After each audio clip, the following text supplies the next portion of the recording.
Abraham, il aimait donner des cadeaux à Dieu. Vous savez, on a vu que parfois, il construisait des autels et il offrait certains animaux en sacrifice à Dieu. C'était pour lui démontrer son amour et sa dévotion.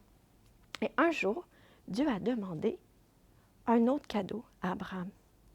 Dans le livre de Genèse, au chapitre 22, il nous dit que Dieu metta Abraham à l'épreuve.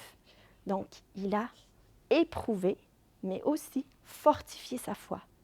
Dieu lui a dit, « Abraham !» Et Abraham a dit, « Me voici !» Et Dieu a dit, « Prends ton fils unique, celui que tu aimes, Isaac, et va au mont de Morija et offre-le en holocauste sur la montagne que je te montrerai. » Mais c'est pas possible! Comment est-ce que Dieu pouvait lui demander ça? Son fils qu'il aimait, Isaac, celui que Dieu lui avait promis qu'il allait lui donner une descendance aussi nombreuse que les étoiles. Mais Abraham a fait confiance à Dieu.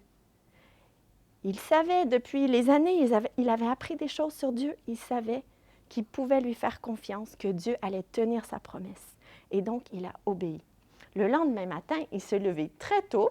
Il a pris son âne, ses serviteurs, 2 serviteurs, son fils Isaac. Il a fendu du bois pour l'Holocauste. Hop. Et ils se sont mis en route. Pendant 3 jours. Après 3 jours, ils ont aperçu au loin l'endroit. En fait, cet endroit, c'est Jérusalem. Mais à ce moment-là, il n'y avait pas de ville encore. Et Abraham a dit à ses serviteurs, il a dit, « Restez ici avec l'âne. Moi et mon fils, nous allons aller adorer et nous reviendrons. » Donc, il a chargé le bois sur le dos d'Isaac. Hop. Il a pris le couteau et le feu. On les enlever. Et ils se sont mis à marcher.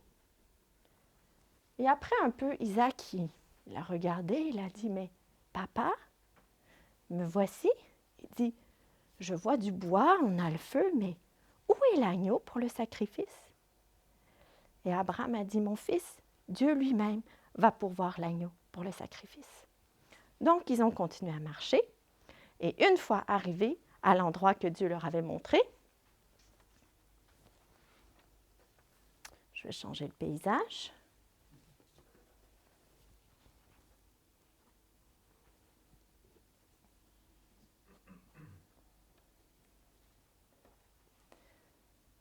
Abraham a construit un autel.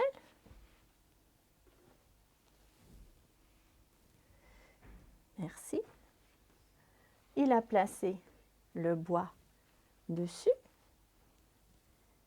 Et puis là, il a attaché son fils Isaac sur l'autel. Sûrement qu'Isaac ne comprenait pas qu'est-ce qui s'est passé, mais il n'a rien dit. Lui aussi, il a fait confiance à son père. Et là, au moment où Abraham a pris le couteau, l'ange de Dieu a dit, « Abraham, Abraham !» Abraham a dit, « Me voici. » Il dit, « Touche pas l'enfant, lui fais pas de mal.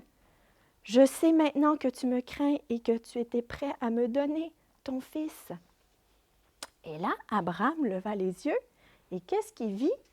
Dans les buissons, un bélier qui était pris par les cornes. Donc, il a pris le bélier et puis il a offert en sacrifice à la place de Isaac. Et puis, il a nommé cet endroit Yehovah Jireh, qui veut dire l'Éternel pourvoit, parce que Dieu avait pourvu un sacrifice à la place de Isaac. Et là, Dieu a confirmé sa promesse à Abraham, qu'il allait bénir sa descendance, qu'il allait leur donner les villes de ses ennemis et que toutes les nations de la terre seraient bénies dans la descendance d'Abraham. Dieu a été plu par son obéissance. Et c'est une histoire très surprenante, non? De voir l'obéissance totale de Abraham. Et cette histoire aussi, elle nous montre une image de Jésus. Parce que Dieu a pourvu un substitut pour Isaac, il a pourvu un bélier pour qu'Isaac n'ait pas besoin de mourir. Mais Dieu aussi, il a fourni un substitut pour nous, parce que nous, on mérite de mourir pour le péché, pour le mal qu'on a fait. Mais Dieu a offert son propre Fils unique, Jésus, pour mourir à notre place. Et c'est pour ça que plusieurs milliers d'années après, il y a Jésus qui a porté du bois sur son dos, sa croix, quand il est monté à la montagne de Golgotha. Et lui, il a donné sa vie pour que nous, on n'ait pas besoin de mourir. Et dans 1 Pierre 2, 24, il nous dit que Jésus a porté lui-même nos péchés sur son corps, sur la croix, pour que nous puissions être libérés du péché et vivre pour la justice. C'est par ces blessures, les blessures de Jésus, que nous, on a été guéris. Il a fait ça pour toi et pour moi, parce qu'il nous aime. Et c'est pour ça aussi qu'on appelle Jésus l'agneau de Dieu qui enlève le péché du monde. Incroyable, non? On prie.